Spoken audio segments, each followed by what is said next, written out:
Има един начин да намираш клиенти и 99% от хората, които продават услуги онлайн, никога не го използват. Не защото е сложен, а защото изисква да мислиш като бизнес, не като търсещ работа. Повечето хора, когато започват да продават услуга, правят едно и също нещо. Търсят клиенти, пишат на случайни хора, звънят, чакат и на края на месеца минава без нито един плащащ клиент. Ако изгледаш това видео до край, ще разбереш точно как да изградиш система, в която клиентите идват при теб, вместо ти да ги гониш тях.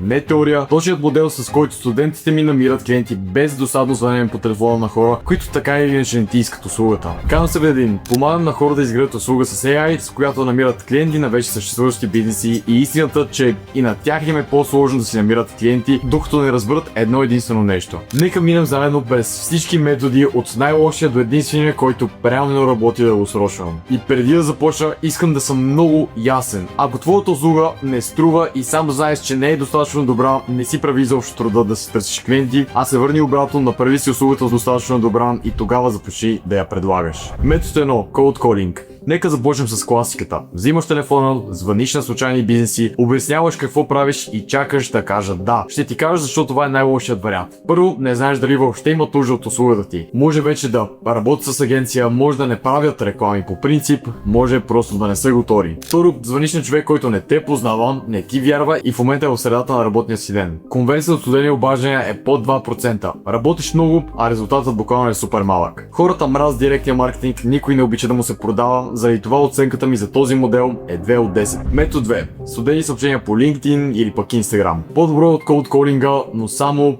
малко. Намираш бизнеси в социалните мрежи, пишеш им съобщения, представяш се, питаш дали имат нужда. Истината е, че този модел за намиране на клиенти работи, ако имаш нещо добро, което можеш да предложиш и те биха оценили възможността, която получават. Истината е, че работи, ако знаеш какво правиш. Точно заради това съм ти оставил фреймворка, който аз използвам в първия линк в описанието, а оценката ми за този Outreach метод е 6.5 от 10. Метод 3. Препоръки от познати.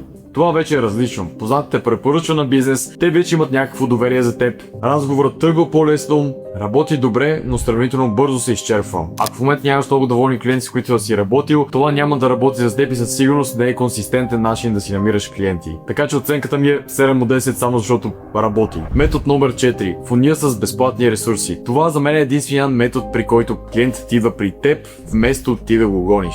Ето как работи. Споделяш безплатна стойност в видео по ресурс, по обучение, което показва точно какво знаеш и как мислиш. Хората го виждат, разбират, че си компетентен, искат повече и примерно в края на безплатния ресурс следващата стъпка е разговор, консултация, оферта. Разликата наистина е фундаментална. При студените методи продаваш на хора, които не знаят дали имат нужда от теб. При фунията от друга страна разговаря с хора, които вече са решили, че искат да работят с някой като теб. Просто проверяват дали ти си правилният човек. Продажбата вече е наполовина направена, преди самия разговор да е започнал. Защо работи по-добре? Когато показваш безплатна стойност, не се конкурираш по цена.